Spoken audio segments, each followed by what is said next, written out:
জিএছটিয়ে আপোনাৰ দৈনিক বাজেটত প্ৰভাৱ পেলাব নেকি?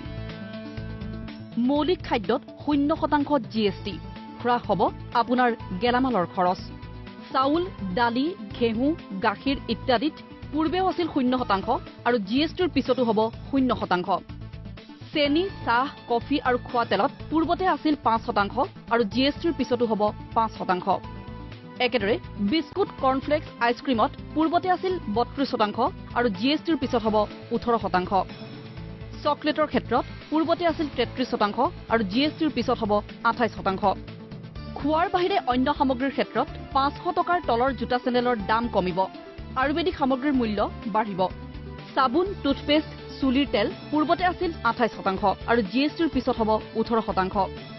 চেম্পু আৰু মুখত ঘঁহা ক্ৰীমৰ ক্ষেত্ৰত পূৰ্বতে আছিল 39% আৰু জিএছটিৰ পিছত হ'ব 28%। সিল্ক আৰু মৰাপাটৰ ক্ষেত্ৰত পূৰ্বতে আছিল 5% আৰু জিএছটিৰ পিছত হ'ব 0%। কপাহৰ ক্ষেত্ৰত পূৰ্বতেও আছিল 5% আৰু জিএছটিৰ পিছতো হ'ব 5%। মানৱ নিৰ্মিত ফাইবাৰৰ ক্ষেত্ৰত পূৰ্বতে আছিল 18% আৰু জিএছটিৰ পিছত হ'ব 18%। আয়ুৰ্বেদৰ ক্ষেত্ৰত পূৰ্বতে আছিল 9% আৰু জিএছটিৰ পিছত হ'ব 12%। 500 টকাৰ তলৰ চেণ্ডেলৰ ক্ষেত্ৰত পূৰ্বতে আছিল 14% আৰু জিএছটিৰ পিছত হ'ব 5%। ইফালে 500 টকাৰ ওপৰৰ চেণ্ডেলৰ ক্ষেত্ৰত পূৰ্বতে আছিল 14% আৰু জিএছটিৰ পিছত হ'ব 18%। অস্থাৱৰ সা সামগ্ৰীৰ ক্ষেত্ৰত হ'ব এনেধৰণৰ দাম কমিব মোবাইল ফোনৰ, দাম কমিব টিভি, এচি, ফ্ৰিজ, ৱাশ্বিং মেচিনৰ। কিন্তু দাম বাঢ়িব সোণৰ। টিভি, এচি, ফ্ৰিজ, ৱাশ্বিং মেচিন আৰু ফাৰ্ণিচাৰৰ ক্ষেত্ৰত পূৰ্বতে আছিল 33% আৰু জিএছটিৰ পিছত হ'ব 28%। সোণৰ ক্ষেত্ৰত পূৰ্বতে আছিল 2% আৰু জিএছটিৰ পিছত হ'ব 3%। স্মাৰ্টফোনৰ ক্ষেত্ৰত পূৰ্বতে আছিল 17% আৰু জিএছটিৰ পিছত হ'ব 12%। চিমেণ্টৰ ক্ষেত্ৰত পূৰ্বতে আছিল 31% আৰু জিএছটিৰ পিছত হ'ব 28%। প্ৰাথমিক সেৱাৰ ক্ষেত্ৰত হ'ব এনেধৰণৰ চিনেমা টিকট, চিকিৎসা সেৱা আৰু শিক্ষাৰ ক্ষেত্ৰত কমিব খৰচ, কিন্তু বাকী সকলো সেৱাৰ বাবে বাঢ়িব খৰচ। ইঞ্চুৰেঞ্চ প্ৰিমিয়াম পূৰ্বতে আছিল 15% আৰু জিএছটিৰ পিছত হ'ব 18%। বেংকিং মাচুল পূৰ্বতে আছিল 15%, জিএছটিৰ পিছত হ'ব 18%।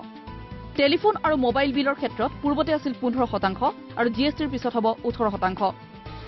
চিনেমাৰ টিকট পূৰ্বতে আছিল 40% আৰু জিএছটিৰ পিছত হ'ব 28%। কেব, অলা, উবাৰ পূৰ্বতে আছিল 6% আৰু জিএছটিৰ পিছত হ'ব 5%। মেৰামতিৰ ক্ষেত্ৰত 5,000ৰ ওপৰত হলে পূৰ্বতে যদি 16% আছিল, এতিয়া জিএছটিৰ পিছত হ'ব 18%। এচিবিহীন ৰেল পূৰ্বতে আছিল 0% আৰু জিএছটিৰ পিছতো হ'ব 0%। এচি যুক্ত ৰেলৰ ক্ষেত্ৰত পূৰ্বতে আছিল 4.5% আৰু জিএছটিৰ পিছত হ'ব 5%। ইকনমিক ক্লাছ বিমানৰ ক্ষেত্ৰত পূৰ্বতে আছিল 6% আৰু জিএছটিৰ পিছত হ'ব 5%। বিজনেছ ক্লাছ বিমানৰ ক্ষেত্ৰত পূৰ্বতে আছিল 9%, জিএছটিৰ পিছত হ'ব 12%। চিকিৎসা সেৱাত পূৰ্বতে আছিল 5% আৰু জিএছটিৰ পিছত হ'ব 0%। শিক্ষাৰ ক্ষেত্ৰত পূৰ্বতেও আছিল 0% আৰু জিএছটিৰ পিছতো হ'ব 0%। হোটেল আৰু ৰেষ্টুৰেণ্টৰ ক্ষেত্ৰত অধিক খৰচ, অধিক কৰ। হোটেল বুকিং 1000 টকাৰ তলত হলে পূৰ্বতে 15% আৰু জিএছটিৰ পিছত হ'ব 0%। 1000ৰ পৰা 2500 টকাৰ ভিতৰত হলে পূৰ্বতে 15% আৰু জিএছটিৰ পিছত হ'ব 12%। 2500ৰ পৰা 5000 টকাৰ ভিতৰত হলে পূৰ্বতে 15% আৰু জিএছটিৰ পিছত 18%। বিলাসী হোটেলৰ ক্ষেত্ৰত পূৰ্বতে আছিল 15% আৰু জিএছটিৰ পিছত হ'ব 28%। 50 লাখ টাৰ্ণঅভাৰৰ তলৰ ৰেষ্টুৰেণ্টৰ ক্ষেত্ৰত পূৰ্বতে আছিল 15% আৰু জিএছটিৰ পিছত হ'ব 5%। এচিবিহীন ৰেষ্টুৰেণ্টৰ ক্ষেত্ৰত পূৰ্বতে আছিল 15% আৰু জিএছটিৰ পিছত হ'ব 12%। আবকাৰী লাইচেন্স থকা এচি ৰেষ্টুৰেণ্টৰ ক্ষেত্ৰত পূৰ্বতে আছিল 20%, জিএছটিৰ পিছত হ'ব 18%। 5 তাৰকাযুক্ত হোটেলৰ ক্ষেত্ৰত পূৰ্বতে আছিল 15%, জিএছটিৰ পিছত হ'ব 28%। গাড়ী ক্ৰয়ৰ ক্ষেত্ৰত দাম বাঢ়িব ডিজেল চালিত বাহনৰ, দাম বাঢ়িব মজলীয়া আকাৰৰ বাহনৰ, দাম কমিব এছইউভি আৰু বিলাসী বাহনৰ। ডিজেল সৰু গাড়ীৰ পূৰ্বতে আছিল 28% আৰু জিএছটিৰ পিছত হ'ব 31%।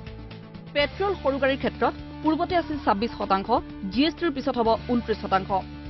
মজলীয়া আকাৰৰ বাহনৰ ক্ষেত্ৰত পূৰ্বতে আছিল 41%, জিএছটিৰ পিছত হ'ব 43%।